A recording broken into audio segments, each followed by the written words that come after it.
Okay, good morning, good afternoon, good evening, everybody.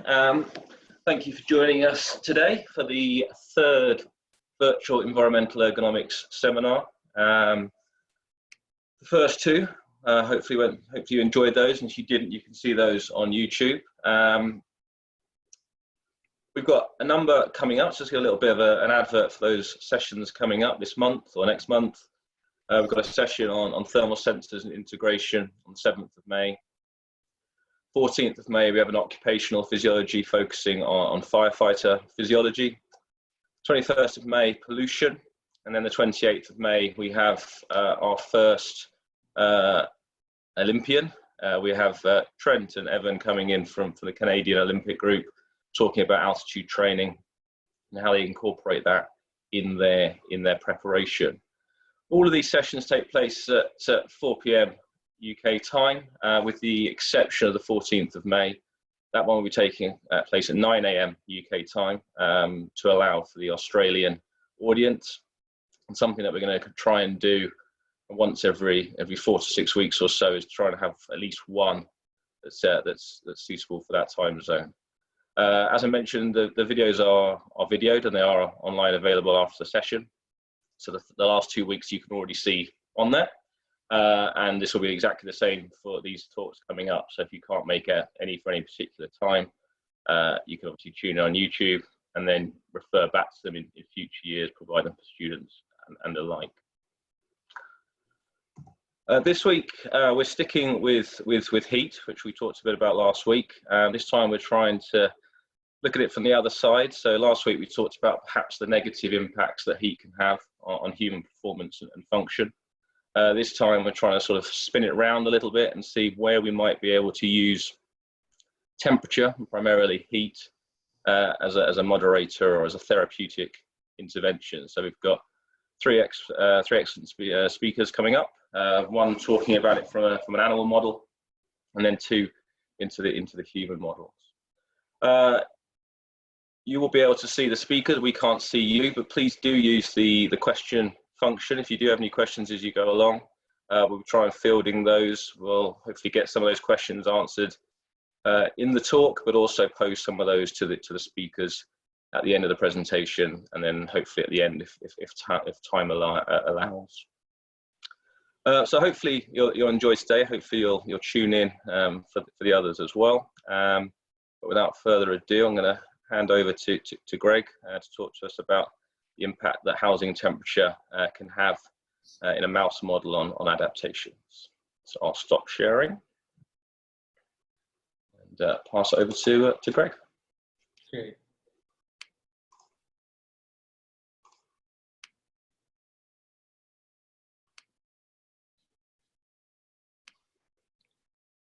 All right, should be good. Hopefully everyone can see that. So thank you for having me, first of all, and thanks to everyone who's attending virtually. As is mentioned, my name is Greg McKie, and I'm a PhD candidate at the University of Guelph, where I work under the supervision of Dr. David Wright.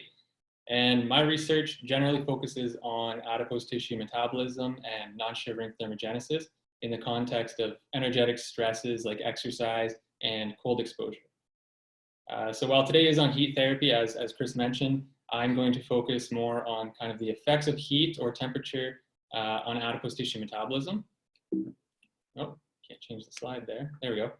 So when we think about adipose tissue, generally we tend to think of white adipose tissue, which is the form of adipose tissue or fat that stores energy, and it stores energy in the form of triacylglycerol molecules.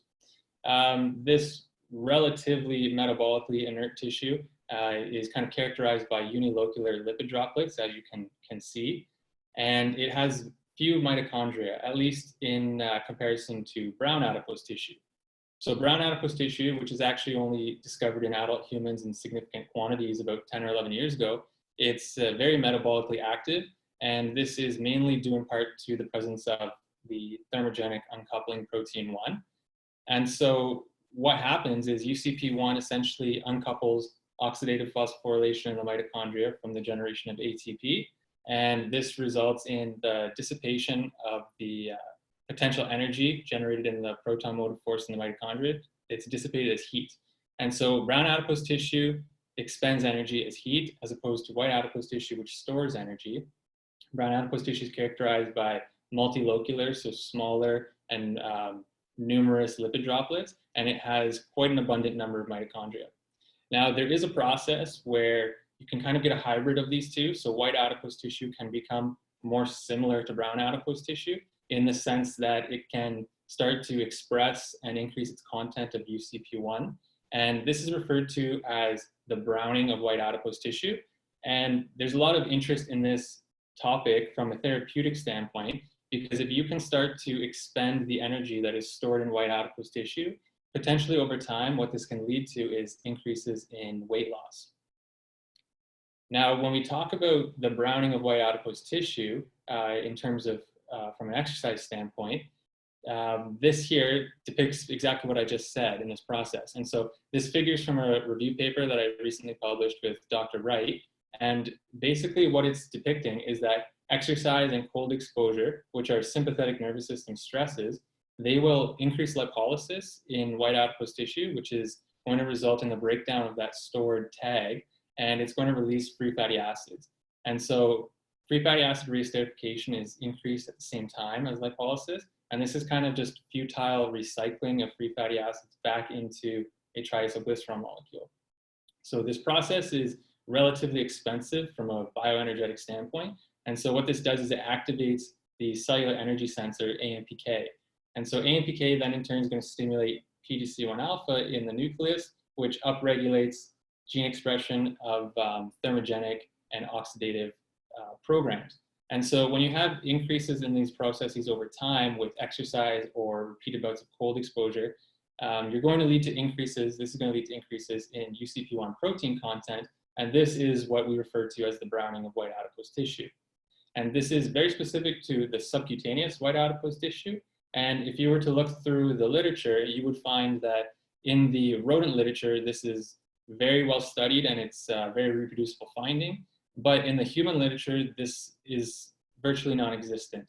So when you exercise train human subjects, their subcutaneous white adipose tissue does not experience this browning phenomenon.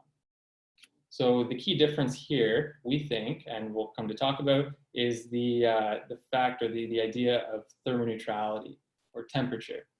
And so very briefly, before I get into my data, talk about thermoneutrality. And so if this scale here, this beam represents the maintenance of core body temperature, you can think of this as the body's ability to gain heat or versus the body's ability to lose heat. And so when this is in balance, core temperature is maintained, right? If you have a situation where a mammal, perhaps a laboratory rodent like a mouse, is put in an environment where they are going to increase their heat loss, this animal, which is being forced to live at a said temperature, can't increase its body heat gain through environmental means, such as burrowing. So all it can do is increase its metabolic rate. And so this is something that is preserved across all endothermic mammals. And a good way to kind of depict this is with something called a Scholender plot. And so this is kind of a classic thermoregulatory curve. And you have energy expenditure on the y-axis, graphed as a function of ambient temperature on the x-axis. And in the red here, over to this side, we have the thermoneutral zone for a mouse. And so the thermoneutral zone is the range of ambient temperatures within which a mammal, in this case a mouse, maintains its basal metabolic rate. And so this is bound by a lower critical temperature, which is 29 degrees Celsius, and an upper critical temperature, which is 31 degrees Celsius. So within this range of temperatures, inclusive of those limits, a mouse will maintain its basal metabolic rate at a constant temperature and its core temperature. If, however, you housed a mouse at 21 degrees Celsius, which is what we typically do, because this is a temperature that is closer or more similar to the human thermoneutral zone. If you house a mouse at this temperature and it can't increase its heat gain due to any environmental means, all it can do is increase its metabolic rate. And so by increasing your metabolic rate, you can increase your ability to generate heat endogenously.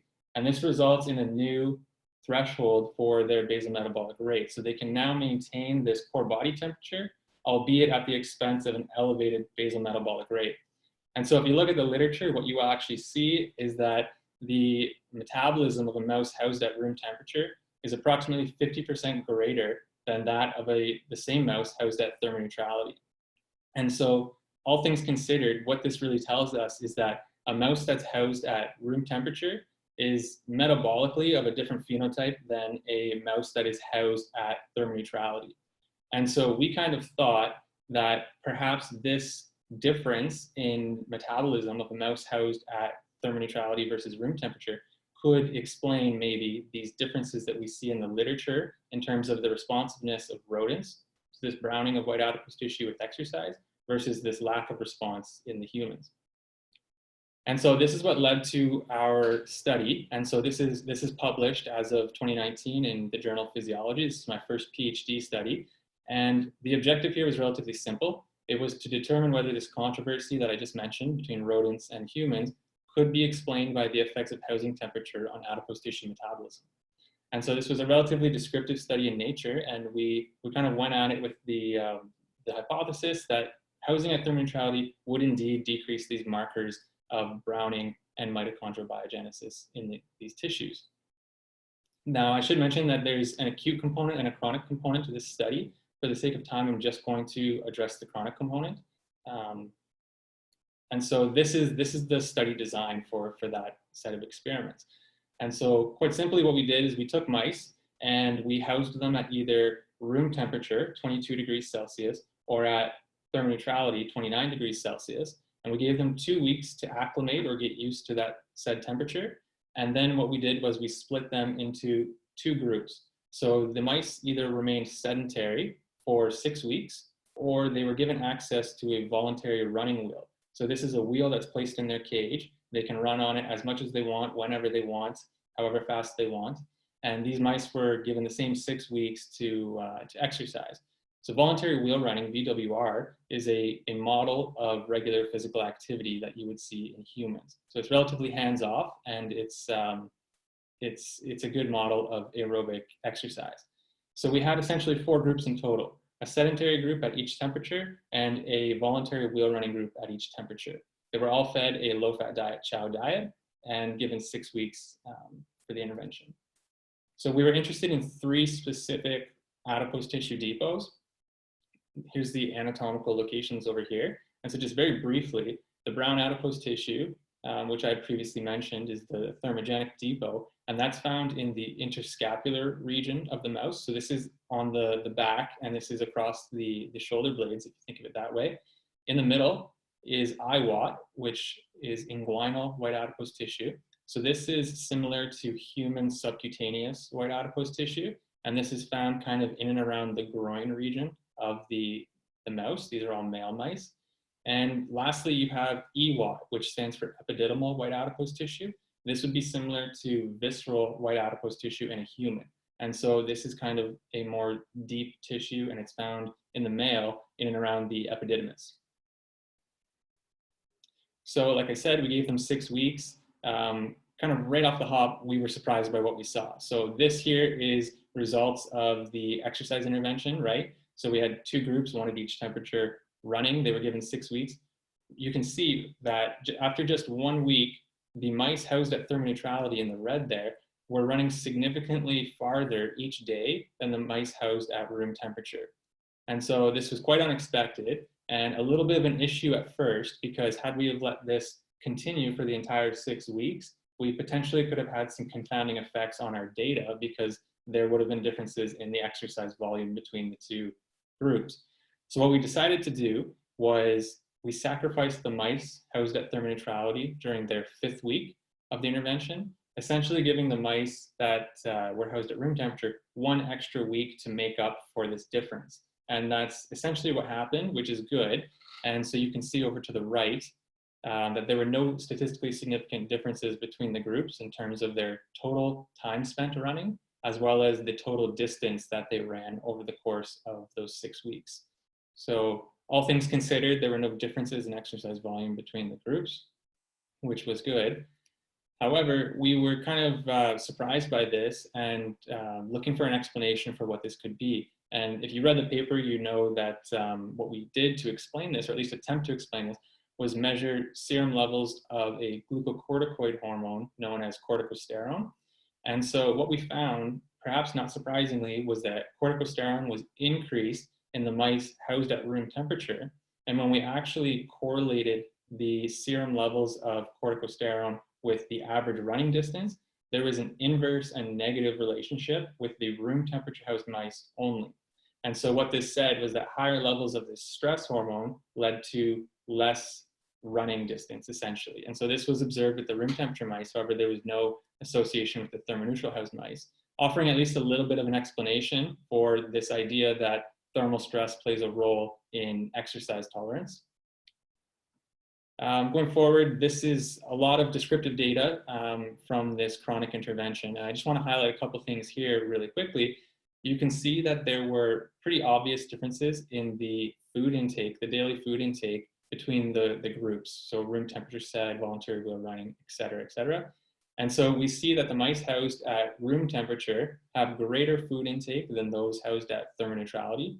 This is perhaps not surprising because we know that they have an elevated basal metabolic rate, so they need to fuel that energy expenditure.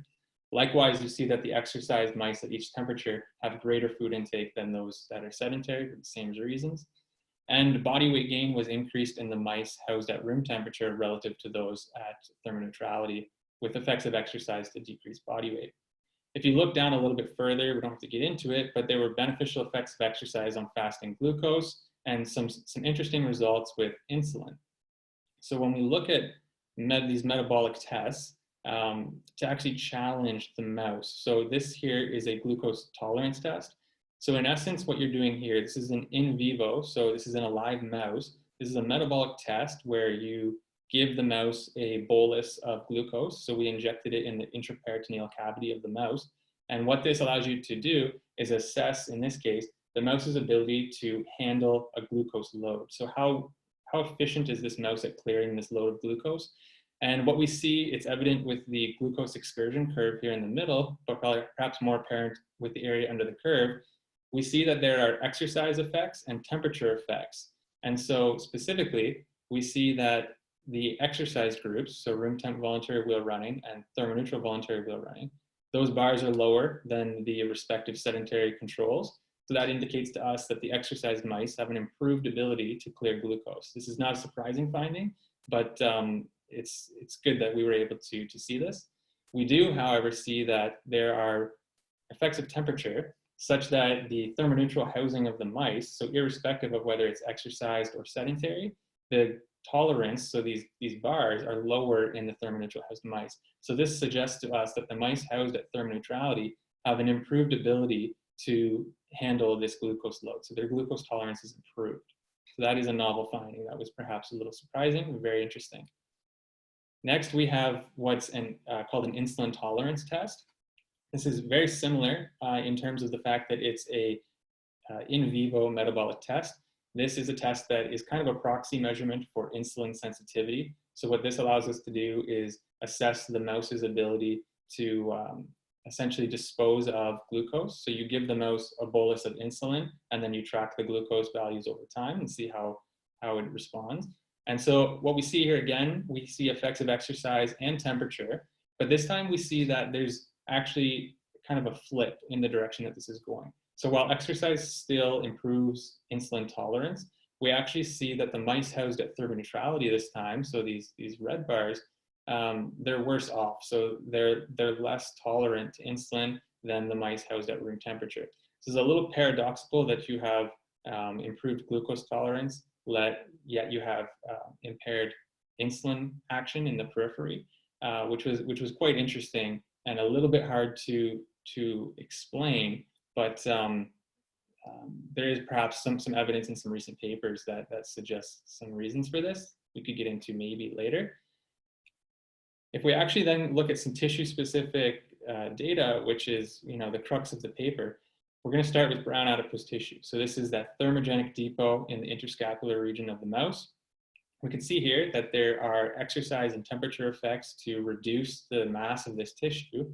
So the mass of the tissue is decreased when the mice are housed at thermoneutrality, and exercise further decreases the mass of this tissue. It's not surprising. When we look over towards the right, we see some representative images of a histological analysis. So these These are sections of brown adipose tissue that have been stained with H&E, which is a counter stain for lipid droplets. And what we see is that it's a little difficult, brown adipose tissue, it's a qualitative measure, but there's no morphological differences in the size or the number of these brown adipocytes. When we actually look at some molecular adaptations in this tissue, so this is brown adipose tissue still, what we see is that, generally speaking, the tissue is still responsive to the effects of exercise when the mice are housed at thermoneutrality. And so here we have markers of lipolysis. So these are lipolytic enzymes, ATGL and HSL. And so we see effects of temperature for ATGL, such that the content of this protein is lower at thermoneutrality. And for HSL, we see that there's effects of exercise to lower and effects of temperature to lower as well. With PGC1 alpha, which I had shown on that first slide, kind of regulates the gene transcription events that are going to lead to these responses we're talking about. We see that there's a near significant effect of exercise to increase PGC1 alpha content, regardless of the temperature. And so while not significant, this is perhaps to be expected. This is relatively well identified in the literature. No effects for PDH, which is an enzyme catalyzing the conversion of pyruvate to acetyl-CoA. When we look at uncoupling protein 1, so this is kind of the protein that's very important, right, for that thermogenic capacity of the tissue. We see that exercise is decreasing its content and that this protein is decreased at thermoneutrality.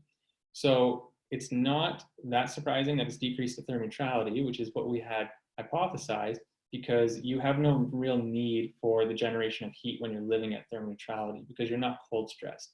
So it makes sense that it's lower in that regard. And in terms of exercise, exercise itself is thermogenic in terms of the heat generated from the work of during the exercise. So the fact that there is lower content of UCP1 in the exercise groups as well is perhaps not surprising. When we look at markers of mitochondrial content here, these last three, we see that there are effects of exercise to increase content for the latter two, maybe not for core 1. Generally, again, suggesting that this tissue is still responsive to the effects of exercise, even at thermoneutrality.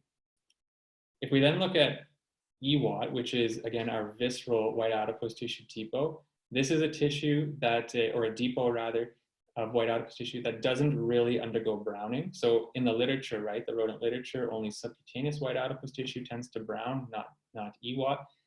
When we look at the mass of the tissue, we see that exercise decreases it as well as housing temperature. So housing mice at thermoneutrality, again, leads to a reduction in the mass of this tissue. When we look at some morphological indices, we don't really see much again. So the size and the number of the adipocytes tend to, or at least seem to qualitatively be the same between the temperatures and the exercise groups. Now, I won't probably go into as much detail here, but we assess the same markers with the exception of UCP1 because it's not readily expressed in this depot. We see, again, a very similar trend. So we see that exercise tends to, the responsiveness of this depot to the effects of exercise tends to be maintained. So while there are a couple instances where there is a blunting of the effects with temperature, we see that exercise tends to increase these markers across this tissue. So far we have a situation where brown adipose tissue is responsive to exercise still at thermoneutrality. EWAT is still responsive to the effects of exercise at thermoneutrality. But then we look at inguinal white adipose tissue, which is the subcutaneous tissue, or depot rather, which is the one that really is interesting here because it's the one that is said to undergo this browning. Again, the mass of the tissue is reduced by exercise and by housing at thermoneutrality. This is consistent, near significant effect for temperature there. Now, when we look at the histological representative slides here, what we do see, and they're marked in the paper, not here though, what we do see is that we have these relatively large lipid droplets, or adipocytes at room temperature and at thermoneutrality. With exercise, not only are they a lot smaller, when you look closer, what you can see is that there's an increased kind of clumping together of these small lipids And this is that appearance of multilocular lipids, which is kind of a feature of browning.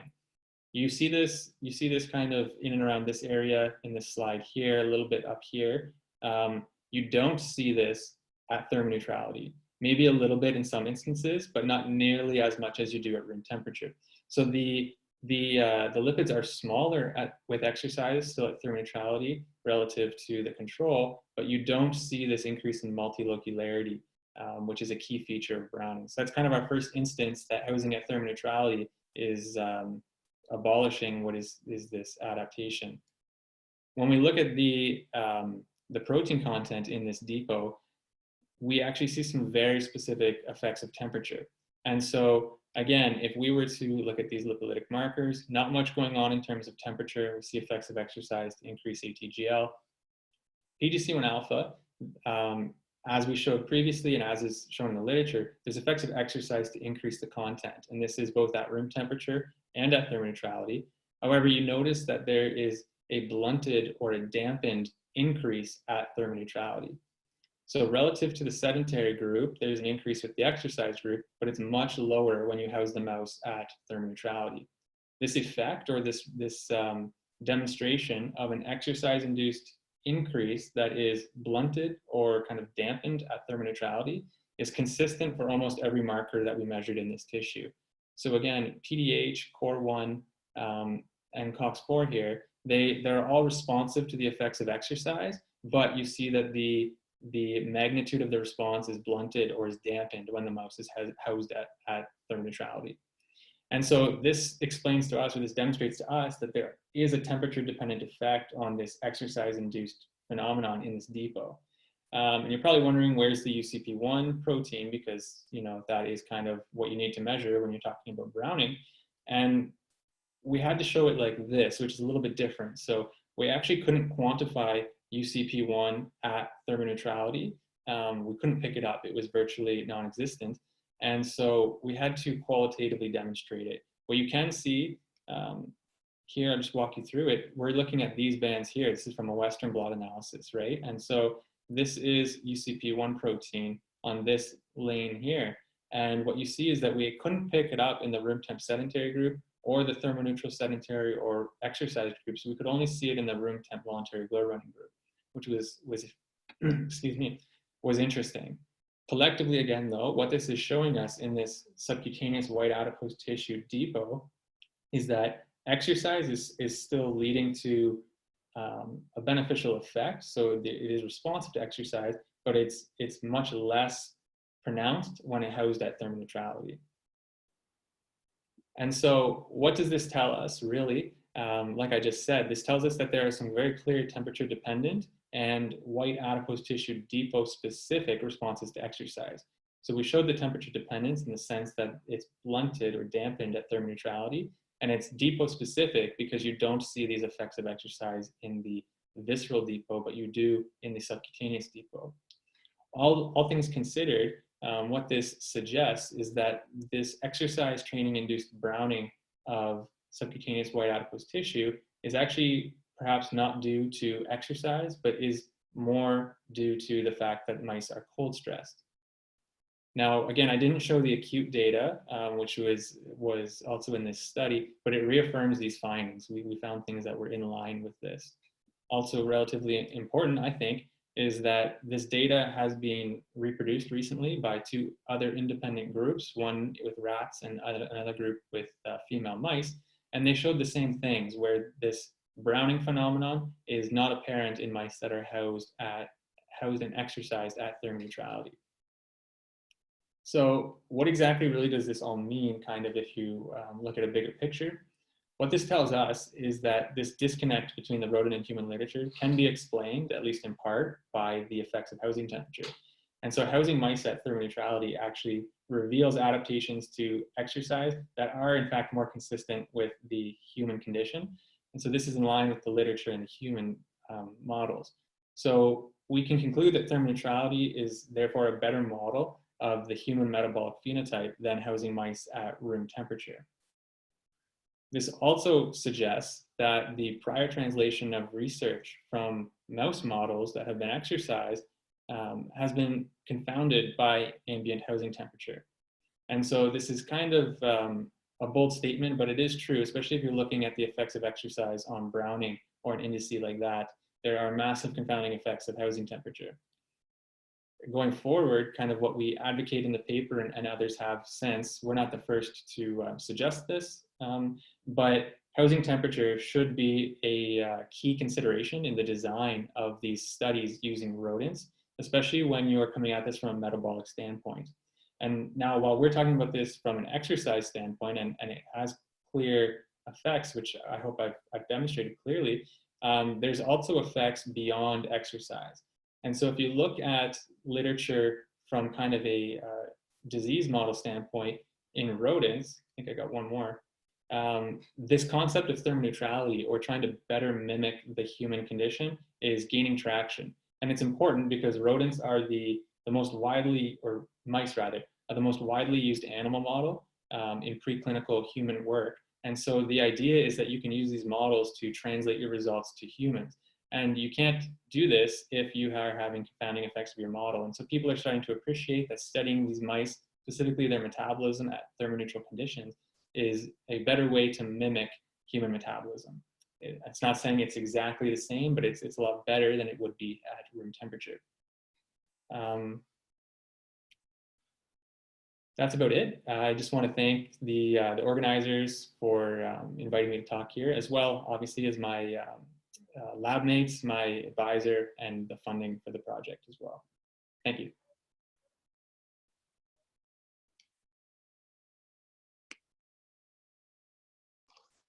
Thank you very much, Greg. Very interesting. Just do a couple of questions now, and then we might throw a couple more at the end. First question came from Chris Minson, and Chris asked, how much does body temperature increase in a mouse during exercise in thermoneutral and room temperature conditions?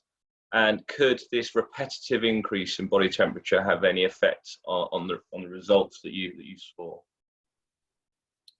That's a good question. To be honest, I don't know, at least off the top of my head, I can't think of data where they've measured the core body temperature of a mouse during exercise, especially at these two ambient temperatures. So I'm actually not sure. I'm not sure. I would have to look into that. I wouldn't really want to speculate too much on that. Okay, I'll just pick another one at random.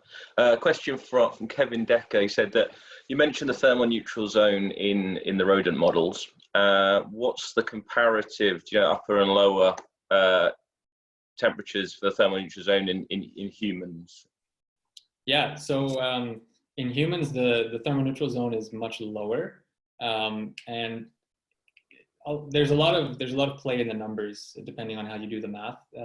But so the thermoneutral zone in humans tends to be, and this is for a naked human, so an unclothed human, it's probably in the range of about anywhere from 23 maybe to 26 degrees Celsius. And the interesting part about humans, which is the fact that we can obviously put clothes on, we can thermoregulate by increasing the temperature of our rooms that we're living in. We can drive down our thermoneutral zone by increasing our ability to thermoregulate. So if you were to look at the thermoneutral zone of a clothed human, that range could then be expanded because you can push that lower limit. So it is much lower in a human. And like I had said, at least at the beginning there, that's why these animals tend to be housed at about 21 degrees Celsius, because that's a temperature that's relatively comfortable for human researchers. Makes sense. And I will ask Seb's question because he's got the benefit of being on the panel. Do you have any idea how long you would expect these effects to last for if you or the rat stopped exercising or stopped the change of temperature? So what's the long-term potential adaptations to this? In terms of, I'm guessing it's probably, they're asking in terms of the detraining maybe. I'd have to look up some literature to be sure, but given this is a chronic intervention, it would take a decent amount of time, at least like on the scale of weeks at a minimum, I would assume, to actually see some de-adaptation or some detraining if you stopped exercising. That's typical in humans as well, right? So relatively protected for at least an acute period of time after you cease that stimulus of training.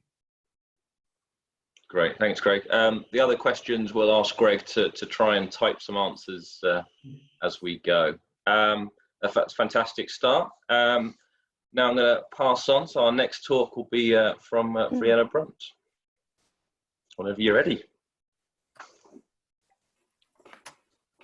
Okay, working on sharing.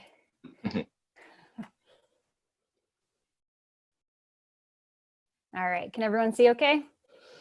Okay, all right, thanks so much Chris for inviting me to speak today, and thanks to you, Stephen, and today as well for coordinating this entire series. I know I've been enjoying it greatly so far, and I hope everybody else is as well.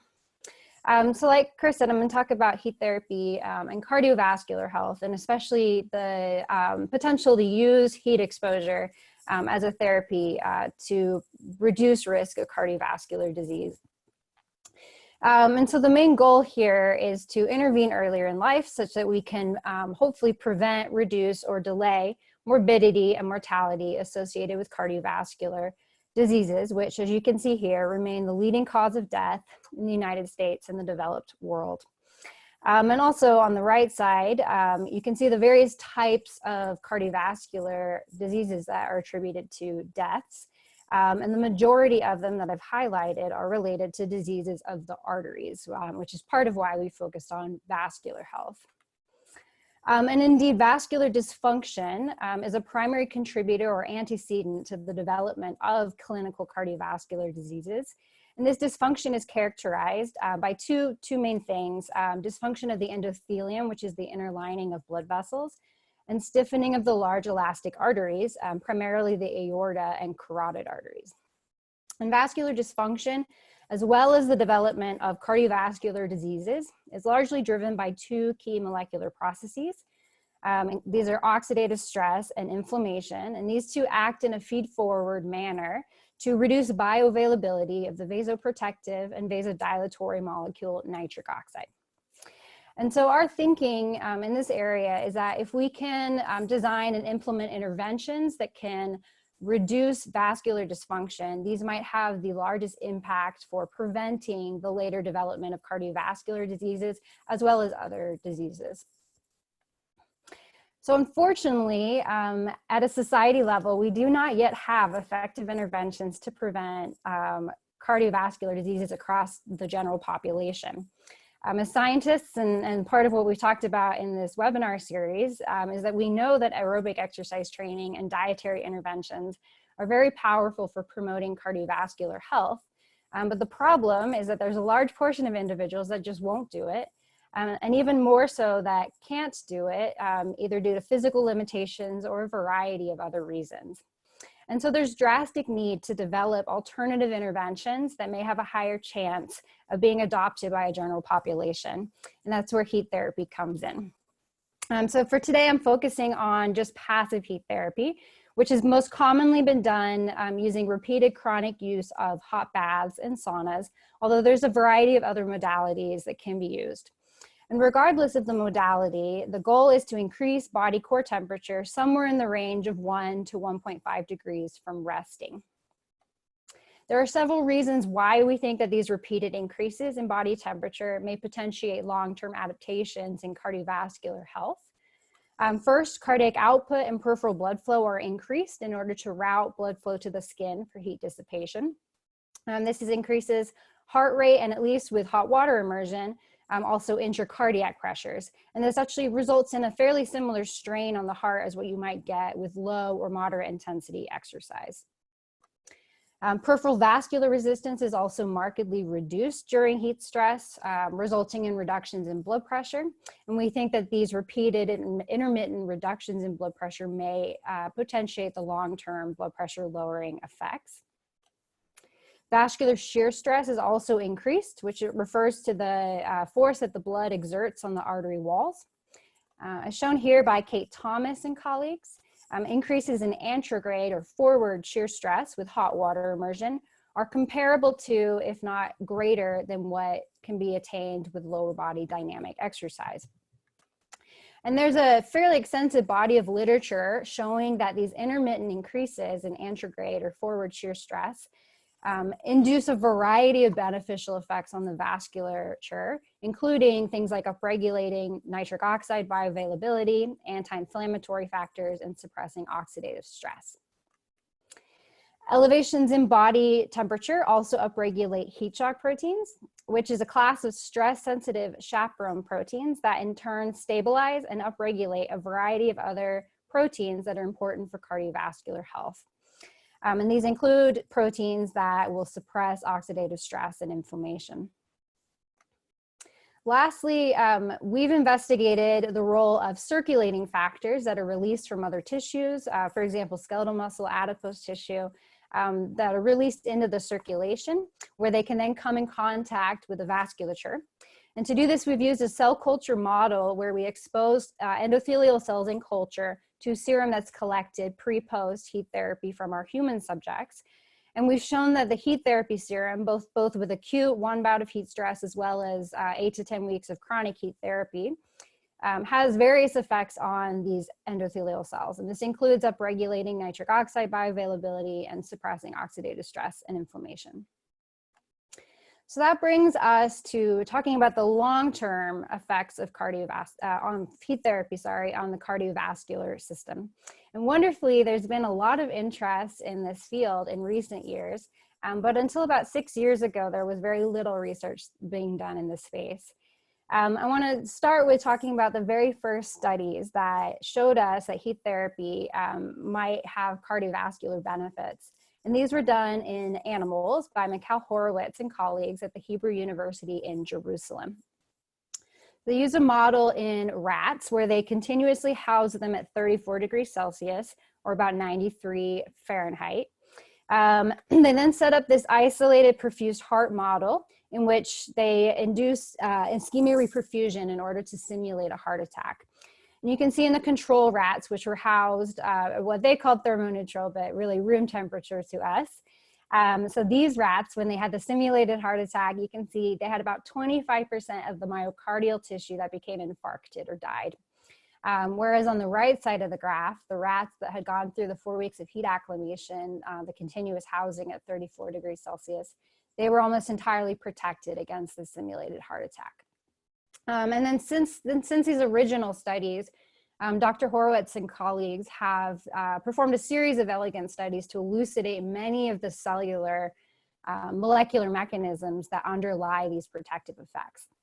This includes things like upregulation of anti-inflammatory, antioxidative, and anti-apoptotic genes, upregulation of heat shock proteins that I mentioned on the previous slide, greater reliance on anaerobic metabolism such that the myocardial cells are able to withstand the ischemia for a longer period of time, and also cytoprotective memory that's due to epigenetic changes. So with this one, this suggests that these benefits, these protective effects, may persist even after the heat stimulus is removed, and that they may be able to be regained excuse me, faster again after a heat stimulus is returned. Importantly, through this work, Dr. Horowitz also identified this biphasic time course of heat acclimation that came up in Chris Tyler's talk last week. And so with the short-term and long-term heat acclimation phases. So as we know, as shown on the left, certain adaptations can be gained very quickly in as little as 2 to 5 days with continuous exposure in animals, or roughly 7 to 10 days with intermittent exposure in humans. And these include the changes such as the reduction in resting body temperature and increases in sweat rate. However, to attain these full cellular adaptations, which is what we care about when we're talking about preventing long-term disease processes, a much longer duration of heat exposure is needed. So with the rats with continuous exposure, they identified that at least 4 weeks of heat exposure was needed. Of course, we can't just house humans in hot environments, even though we'd like to. We have to bring them into the lab for these intermittent bouts of exposure. And so when thinking about what kind of time frame would be equivalent to 4 weeks, we came up with 8 to 10 weeks of this intermittent exposure. Importantly, though, this was arbitrary. This was just a guess based on the animal literature.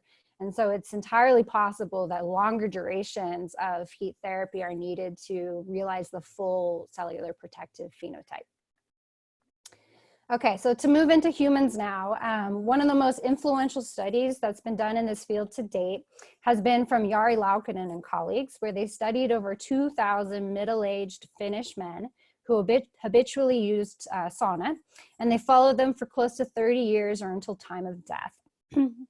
And they divided the men based on either the frequency that they use sauna per week or the duration per session.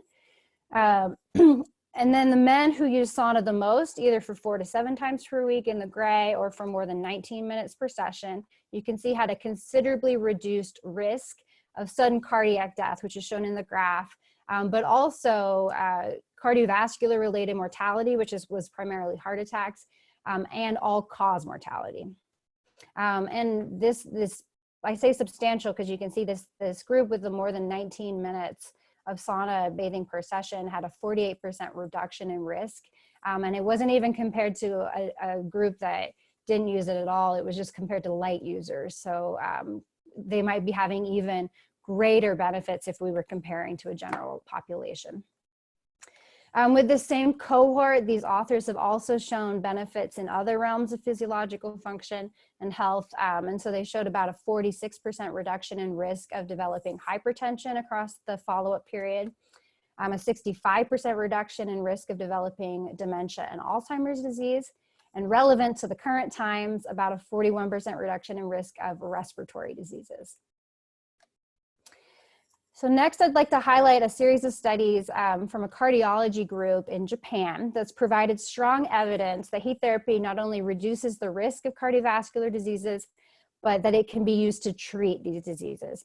So they use something called WAN therapy, which translates literally to soothing warm therapy. And this involves 15 minutes in an infrared sauna to increase body temperature, followed by resting in a warm room wrapped in blankets for another 30 minutes in order to maintain temperature at this elevated level. In just 3 to 4 weeks of daily WAN therapy, they've shown extensive benefits for improving clinical symptoms associated with a variety of different cardiovascular diseases. I've just summarized some of the improvements that they've observed on this slide. Many of these improvements are very key for indicating reduced or slowed disease progression. For example, you can see the reduced functional class or severity for heart failure. Furthermore, many of these improvements are directly related to the arteries. So we've got improved myocardial perfusion in coronary artery disease patients and improved leg perfusion in peripheral artery disease patients. They also have observed increases in vascular endothelial function, and they were the first to do so using heat therapy. And this was done using brachial artery flow-mediated dilation that I'll come back to later. And further, a lot of the other benefits they observed were closely related to these improvements in endothelial function. For example, the improvements in exercise tolerance were highly correlated with improvements in flow-mediated dilation. So based on these data, as well as other data in animals and other groups, we believe that much of the cardiovascular related benefits of heat therapy stem from effects on the vasculature. And to investigate this, we've now performed 3 clinical trials in different populations, investigating effects of heat therapy intervention on vascular function. And this work was done during my time at the University of Oregon, working with Chris Minson, and has now been continued working with Doug Seals at the University of Colorado Boulder. For all 3 of these trials, we've used hot water immersion to elicit the heat therapy, and this is in a 40.5 degrees Celsius hot tub. Subjects are instrumented with a rectal thermistor to measure body temperature, as well as a heart rate monitor and blood pressure cuff for safety. The subjects are initially submerged up to the shoulder, which is shown in the picture, until their body temperature reaches a target of 38.5 Celsius. And we selected this based on literature that was available at the time, indicating that this was a threshold needed to induce a consistent increase in heat shock protein expression. Once they reach that threshold, which does take varying amounts of time depending on your population, We have them sit up such that the water is now at waist level, and this maintains body temperature nicely between 38.5 and 39 degrees Celsius, and they stay there for the remainder of the 60-minute session. It's also much more comfortable once you're sitting up, as you can imagine, as you've got cool air on your upper body. We also include a group of subjects that undergo a sham intervention, or this is thermoneutral water immersion. And everything for their intervention is identical, except that the temperature of the water is thermoneutral, or 36 degrees Celsius. And you can see that this prevents any changes in rectal temperature greater than 0.2 degrees away from resting. All of our interventions have been 8 to 10 weeks in duration, and they come in between 3 to 5 sessions per week, depending on the trial. All vascular measurements were taken 24 to 48 hours after the last hot water immersion session in order to capture the chronic effects of heat therapy rather than acute effects of the last bout of hot water immersion. So our first trial was my PhD dissertation that I did in Chris Minson's lab at the University of Oregon. We started out with young sedentary subjects, essentially as a proof of concept. So at the time, no one else had done anything similar to this. We had no idea if it even would work. Thankfully it did, because it's led me to being able to talk to you all about it today. So to orient you to the graphs I'm going to show, this will be the same for all 3 studies. I'll have, the effects of heat therapy from pre, mid to post intervention on the graphs. And I highlight these different time points because you can see the time course. Not all benefits are realized by 4 weeks or midway through the intervention. At least 8 weeks are needed for many of these. And then in all cases, heat therapy will be in the black symbols, and the sham subjects will be in the tan symbols. So first, this is endothelial function, which we measured using brachial artery flow-mediated dilation, which is a gold standard measure to assess endothelium-dependent dilation, and it's also an independent predictor for future cardiovascular disease. And you can see we observed quite profound increases in this measure following heat therapy. To give you some context for the magnitude of increase, this is a 5% increase in flow-mediated dilation. In cross-sectional studies, about a 2% higher FMD has been associated with 15% lower cardiovascular risk. So this is a substantial improvement in their endothelial health. We also measured arterial stiffness using carotid to femoral pulse wave velocity, which is also the gold standard way to do this in humans. And again, an independent predictor for later cardiovascular disease. We observed a small but clinically relevant reduction in pulse wave velocity, indicating reduced arterial stiffness and improved vascular health. We also observed significant reductions in blood pressure. And this was only about 4 millimeters of mercury reduction, which doesn't sound like much, but it's very comparable to what you get with exercise training in a young sedentary population. So next, Brett Ely, who is another PhD student in Chris's lab, performed a trial for her dissertation in young obese women that have polycystic ovary syndrome. And this is a population that is at elevated risk for both cardiovascular and metabolic diseases. In these women, heat therapy tended to improve endothelial function. It wasn't quite significant, but very close. It did reduce arterial stiffness measured by pulse wave velocity. And this time she observed a marked reduction in both diastolic and systolic blood pressure. And to give you context for this reduction, this is considerably greater than what you can obtain with exercise training in general, and even in individuals who start out with elevated blood pressure. So then since moving to Colorado, like I said, I've had this very unique opportunity to get to continue working in this field now with my postdoc mentor, Dr. Doug Seals. And then at the same time, I still get to collaborate with Chris on this. So it's been a really wonderful opportunity.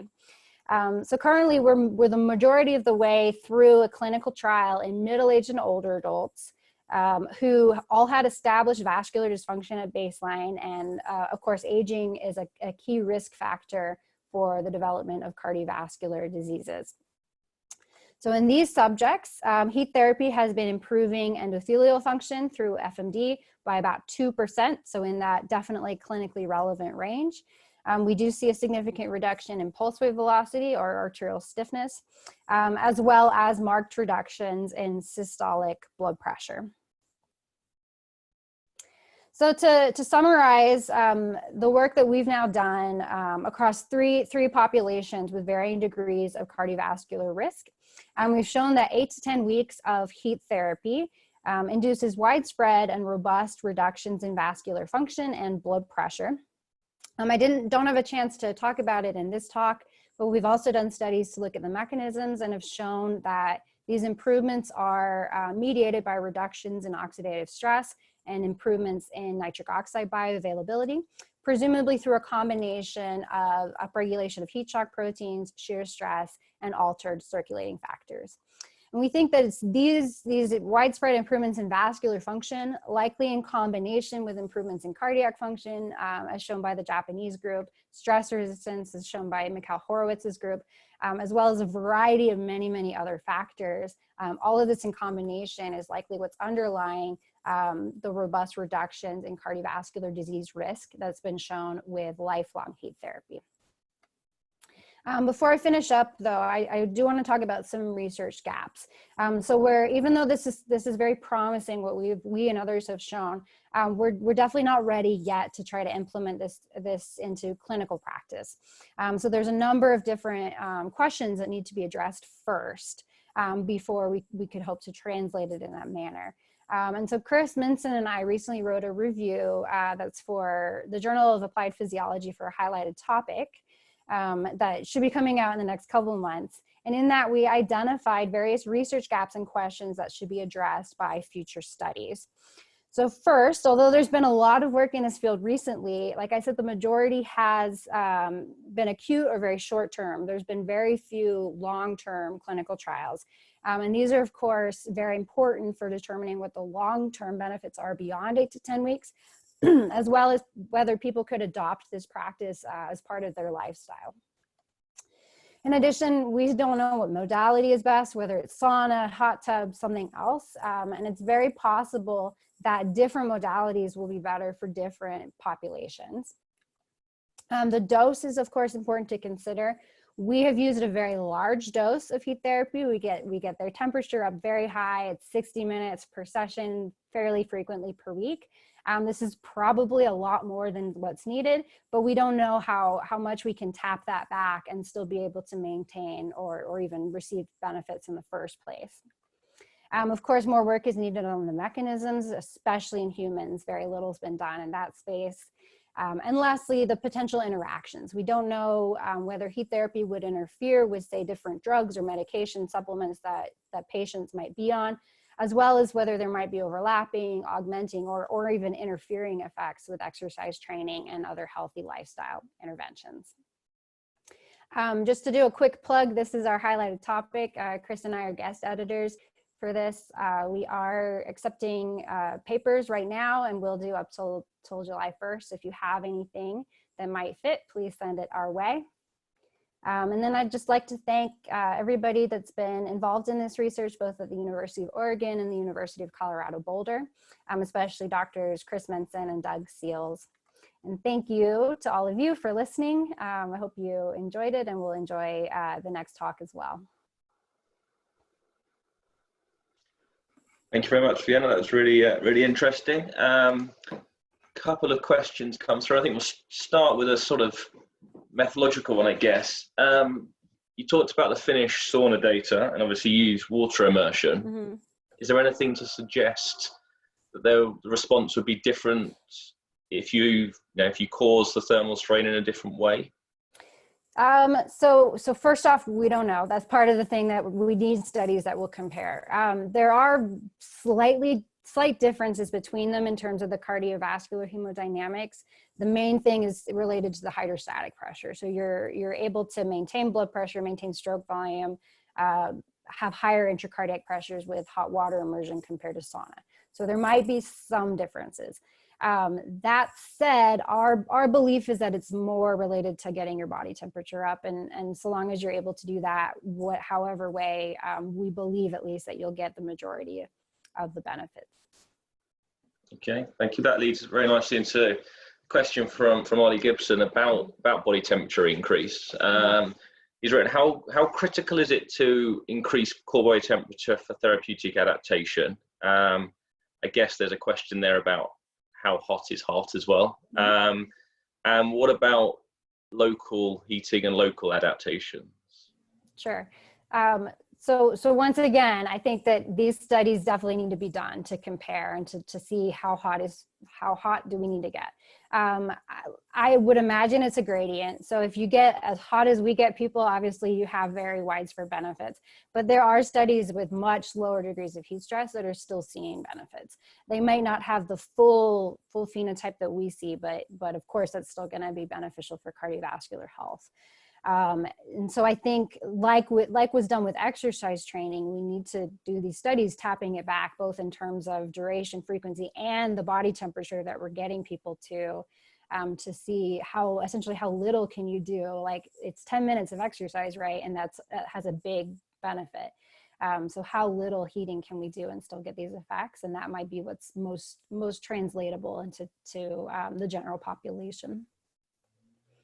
I want to mention the local stuff too. So I think that yes, there definitely are going to be effects of local heating as well as whole body. Most likely you'll have some localized effects, right? So if you heat the legs and you're not getting body temperature up, you should still be getting improved leg perfusion, things like that, but you might not get improvements in brachial artery flow medium dilation. I think we need to do those studies to find out. Great, and then just one which I'm going to combine. I'm going to sort of combine about 8 questions from people. It's about what was the compliance for your population groups. Obviously, it's a long protocol, and then what are your thoughts on this as an addition to exercise, a replacement for exercise, and sort of trying to fit that sort of conundrum together? Sure. Okay, so first, compliance. We have had very good compliance with this work, but of course it's like they're coming into the lab, it's supervised, we're in contact with them every day, so I'm sure that has a big effect. Across all of our trials though, it's something like only a 5% or so dropout rate, and most people drop. If they drop, it's at the beginning of the intervention or like around baseline testing, they decide it's too much of a time commitment. We've had very few drop midway through the intervention. In general, once they start, they really enjoy it and they want to keep going. How that will translate to the real world with people doing this on their own, whether they go to the gym and find a hot tub or sauna, we don't know yet, but that's something that we are interested in doing, is trying to see what the compliance would be like in real life. And then remind me what the other part was. So it was that balance between whether this is an addition to exercise or a replacement for exercise, that sort of thing. Yeah, so I want to very much stress that we are absolutely not saying this is a replacement to exercise. If you can exercise, go exercise. That's by far the most potent means that we know to improve cardiovascular health. That said, our goal is for the people who won't do it or aren't able to do it for physical limitations, this is our alternative. I think that if we could do this as a way to get people in the door, get them to start doing something that's healthy for them, then maybe they could go into an exercise training program after that. For example, with the obese subjects that we had, there's a huge number of barriers to exercise training in an obese population, right? Part of it's the exercise tolerance, part of it's societal. But if you give them a little bit of extra cardiovascular conditioning, now it's much easier for them to go start exercising. They see that they've improved their health and they want to continue. So I think that it could be a good gateway, so to speak, to get people into exercise training programs. Fantastic, thank you. There's a number of other questions which I'll leave you to try and field. Okay. But thank you very much for that talk. Sounds good. Thank you.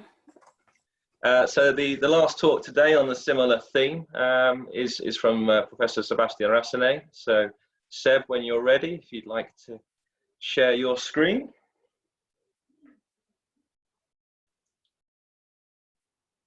You're currently muted.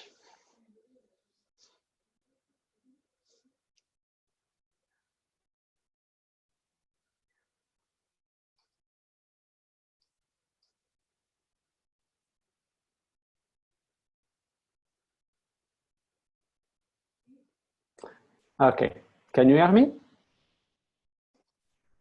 Very good. Okay, so thank you very much, Chris, and thank you very much for organizing this series of webinar. It was two very, very interesting talks.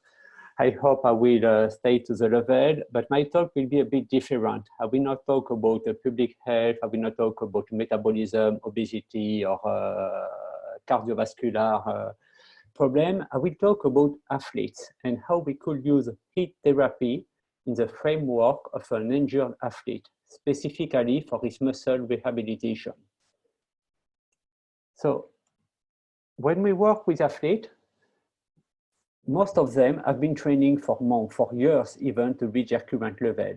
And now they are training daily just to maintain their level or to increase very, very slowly across the year. However, sometimes an injury occurs, and they can have rapid detraining with an injury, especially if the injury is associated to an immobilization. And our role, for example, in my institution, we are a sport medicine hospital, is to try to minimize the effect of the injury and to help the athlete to return to competition as fast as possible. So the question that we have asked ourselves is how could we use heat therapy to support the rehabilitation program of an injured athlete? So we know for a long time that disuse induces muscle atrophy. What is interesting in this graph is two things. The first thing is that it's data from 1977, so nothing new there. Disuse induces muscle atrophy. The second thing that is interesting is the time scale. And we can already see a massive atrophy in the first week of immobilization. So the first study that has looked at heat therapy and how heat may affect muscle function or muscle atrophy and hypertrophy is 20 years ago. It's an in vitro study done by a Japanese group, the group from Goto. And what they did is they worked with culture cells and they exposed some of the cells to a mechanical stretch, so to a mechanical stress in the form of a stretch. They exposed some other cells to heat and some other to both stretch and heat. And what they saw is that both the mechanical and the thermal stress were allowing to increase the protein content of the cells. So it looks like heat could be placed, and in their study could even add on the top of a mechanical stress in order to potentially induce a muscle hypertrophy. That study was after replicated in animal model in rodent, with this study showing that just passive heat stress, so passive exposure to the heat, could increase obviously the heat shock proteins expression, but could also increase the cell proliferation, protein content, and muscle mass of the skeletal muscle. So those studies were the base for the development of muscle heat therapy. So that model was logically after applied to an immobilization model in rodent again. In that study, they immobilized by hind limb suspension some mice. And obviously, they observed that immobilization induced a muscle atrophy. However, if the mice were exposed to the heat, this was reducing the amount of muscle atrophy during the immobilization. It was not totally blunt. As you can see, it was still a massive atrophy, but it was statistically reduced as compared to being immobilized without being exposed to the heat. And a similar effect was observed post-immobilization.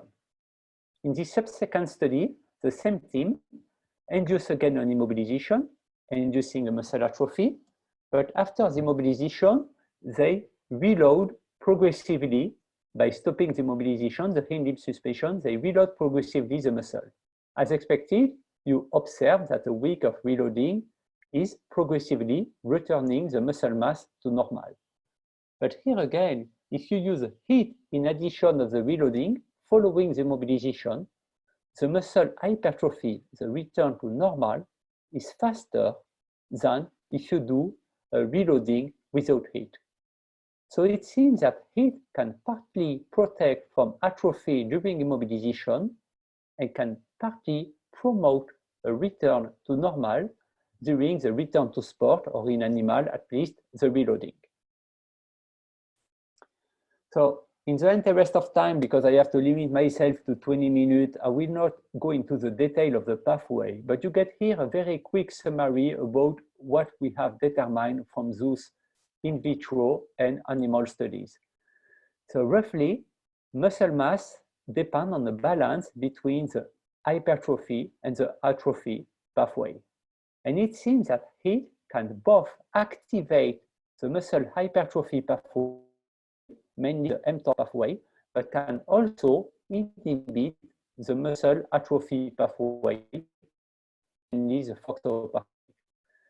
So heat therapy, or at least repeated heat exposure, is acting on both sides of the equation, on both sides of the balance, by promoting the hypertrophy and inhibiting the muscle atrophy. So how does that translate to human? How can we use that in human? And the first study to have tried heat therapy at the muscle level in human is almost 10 years old now, is from the same group of Japanese, from the group of Goto. And they did a very simple intervention. They applied some commercially available heat pad on the quadriceps muscle 8 hours a day, 4 days a week, during 10 weeks. And what they observed after this very simple observation is an increase in the muscle cross-sectional area that was also associated with an increase in muscle force. And even if it was a very promising study, it remained a unique study in humans for quite a long time. And there is probably two reasons for that. The first one is that the type of intervention about applying a heat pad for 8 hours a day cannot really fit within a standard intervention, for example, within a physiotherapy session. And the second one is that the 10-week intervention was also very long. Most immobilization will be far below 10 weeks, as we are promoting return to sport as fast as we can with athletes. So what we try to do is that we try a more aggressive intervention, not using heat pad, but using all body hyperthermia. So the standard process that we are using when we do passive heat acclimation with athletes, this time we did not look at the effect on performance or cardiovascular adaptation, but we look at the muscle adaptation. It was 11 days with 1 hour a day of heat exposure. So people were just sitting in a chair 1 hour a day in a room at 50 degrees, 50% of humidity. I said just sitting in a chair, but this is obviously very uncomfortable. But what was interesting is that despite doing absolutely no training during that hour, they increased their maximum force. They increased the maximum voluntary torque. And that increase was not associated to an increase in voluntary activation or to a change in EMG activity. So it seems that that increase was due to peripheral adaptation at the level of the muscle itself. And when we want to look at what happened at the level of the muscle, there is some old study, I think it was Moritanis and De Vries back in 1979, who established that the relationship between the EMG and the torque was roughly linear and could allow you to estimate if a change in torque was due to the command, to the central command, or was due to the muscle, to the contractile properties. So for example, that was a relation pre-acclimation. If you prolong this relationship to obtain an increase in force, that suggests a central adaptation. If you shift this relationship, that suggests a peripheral adaptation. And this is what we got there, a shift in the relationship suggesting a peripheral adaptation at the level of the muscle. And this was confirmed by various techniques in that study. So for example, using electrical stimulation also, the amplitude of the peak twitch was increased following 11 days of heat exposure, suggesting contractile adaptation. So then we went back to the methodology of Goto, and we said, if they observed some benefits after 10 weeks of heat pad, but did not report any intermediate result, but if we did observe some benefit after 11 days only of global whole body heat stress, can we observe some sooner benefit with heat pad? So we kind of replicated the studies that last for 10 weeks in the lab of Goto, but we made it for 6 weeks, and we test our participant every 2 weeks. And this is a first PhD study from Meryl Abedi, who is probably with us today online.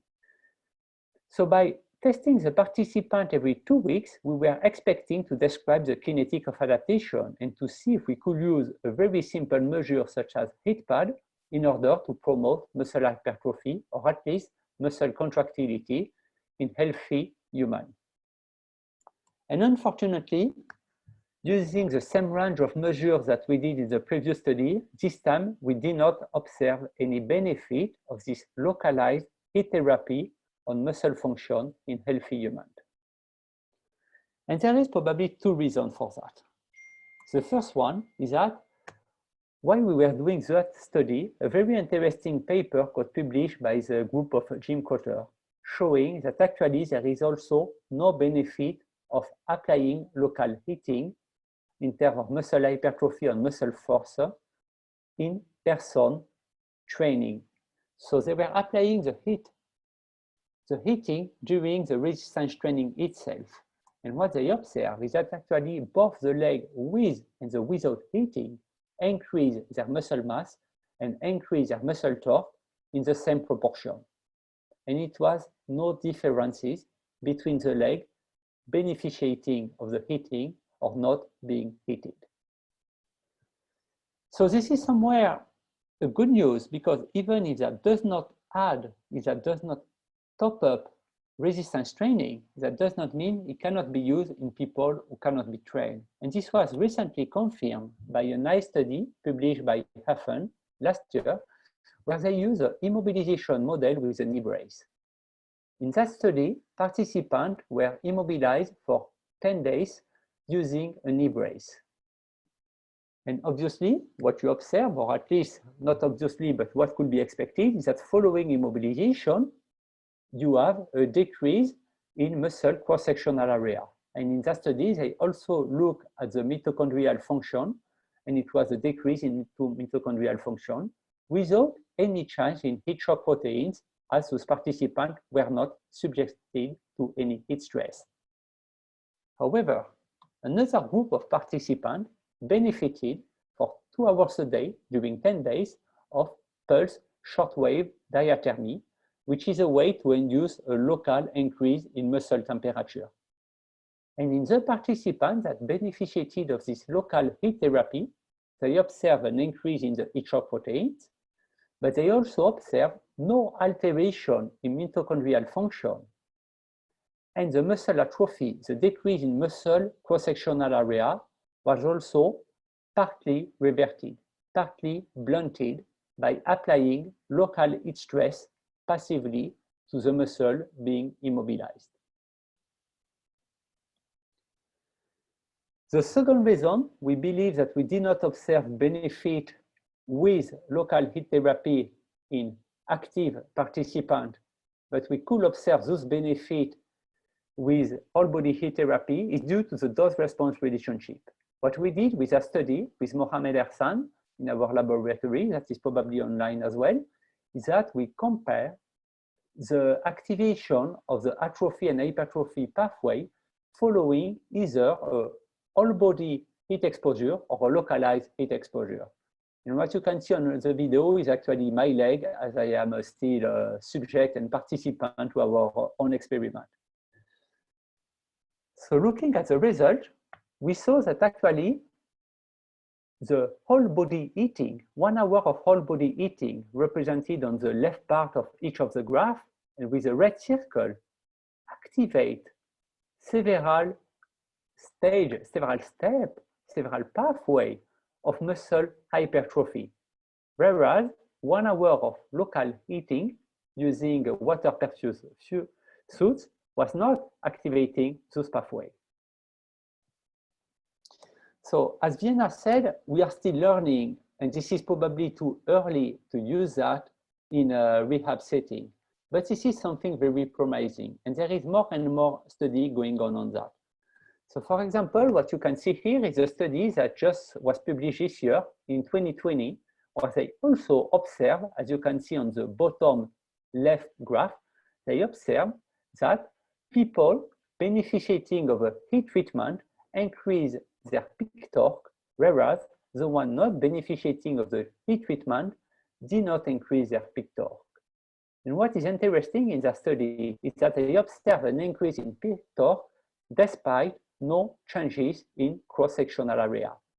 So that suggests that heat therapy may act to activate the pathway of muscle hypertrophy and inhibit the pathway of muscle contact, the muscle cross-sectional area, the muscle volume, that may also act independently of that, may also act on the muscle contractile properties. So this is first take-home message of this presentation is that repeated heat exposures could be used to passively support muscle contractile function.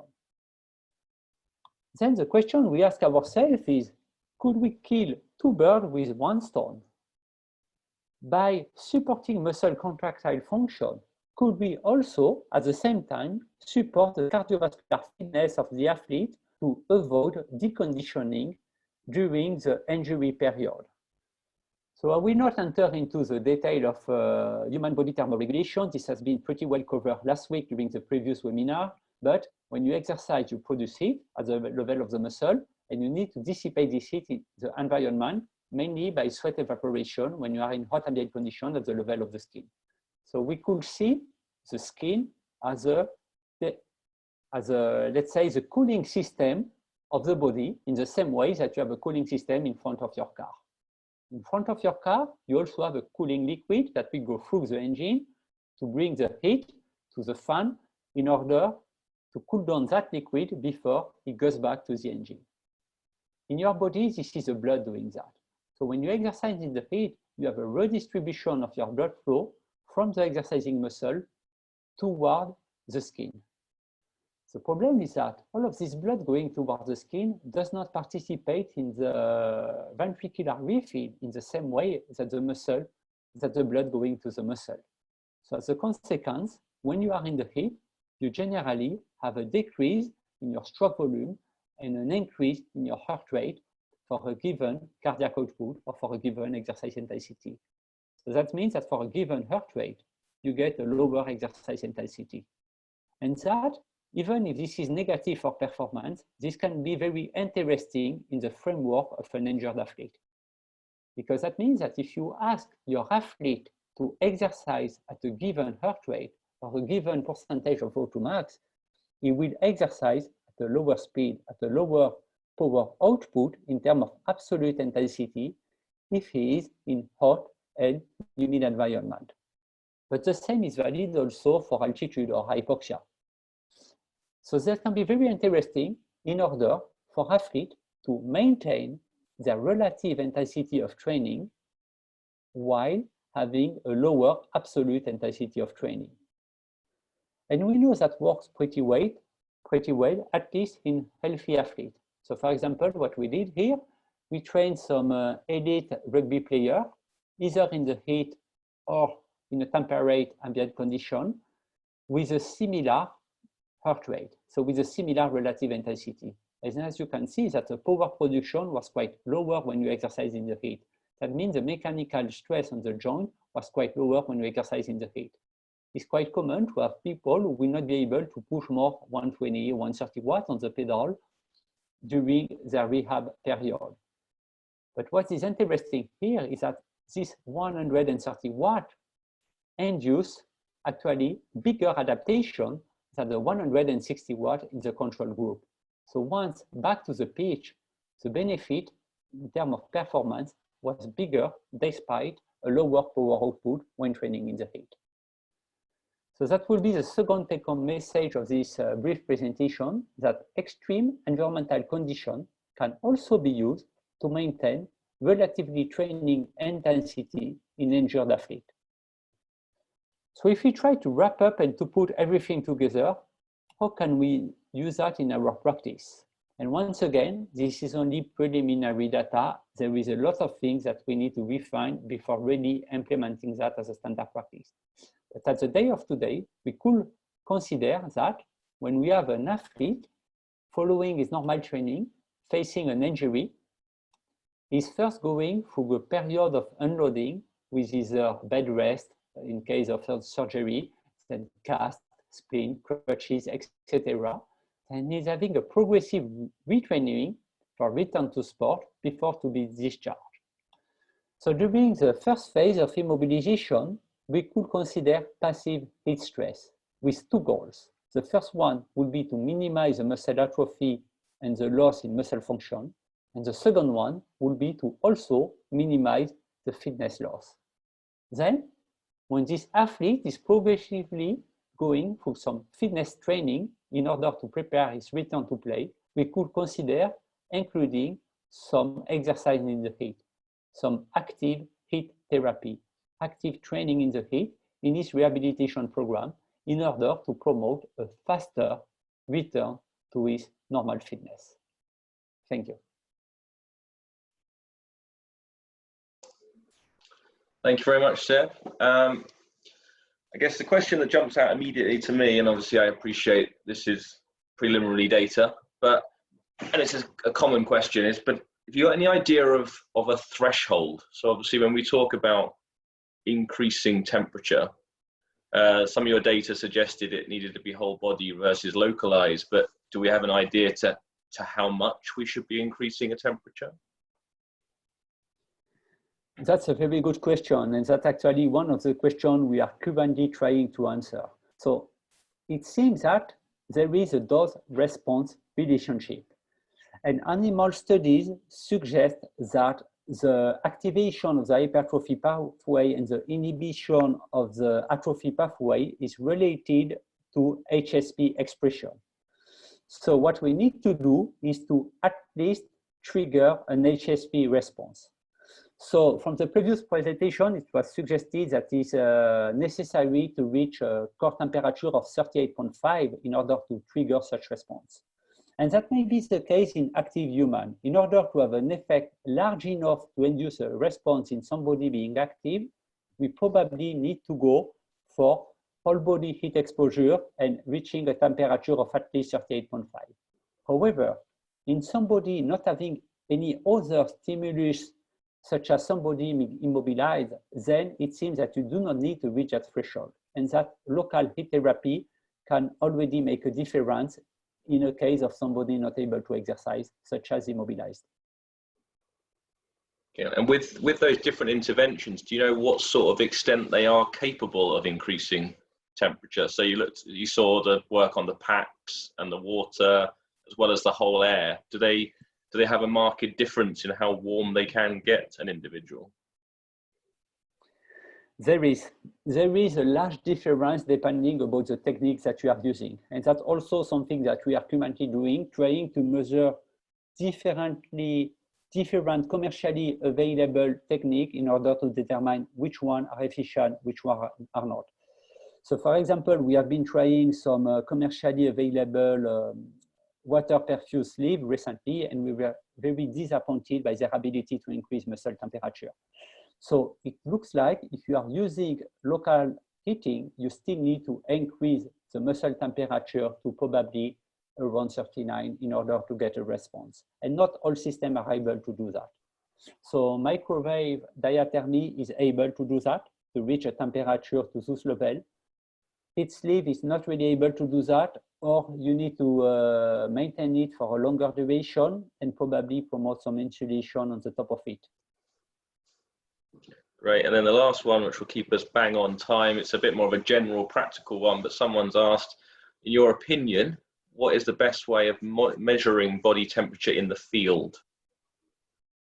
Oh, okay, that's a bit of a sideways question. But sideways question, yeah. So to measure body temperature in the field, for me, the best system are the capsule. And I do not say the ingestible capsule, I just say the capsule, because if you're working in a research setting and your participant agreed to, I would recommend to use the ingestible capsule as a suppository by the rectal way. That's the best way to measure temperature on the field. But if you measure with an athlete in competition, then you use an ingestible capsule by the traditional way to swallow it a few hours before the event. Great. Thank you very much, Seb. My pleasure. If you just want to unshare your screen.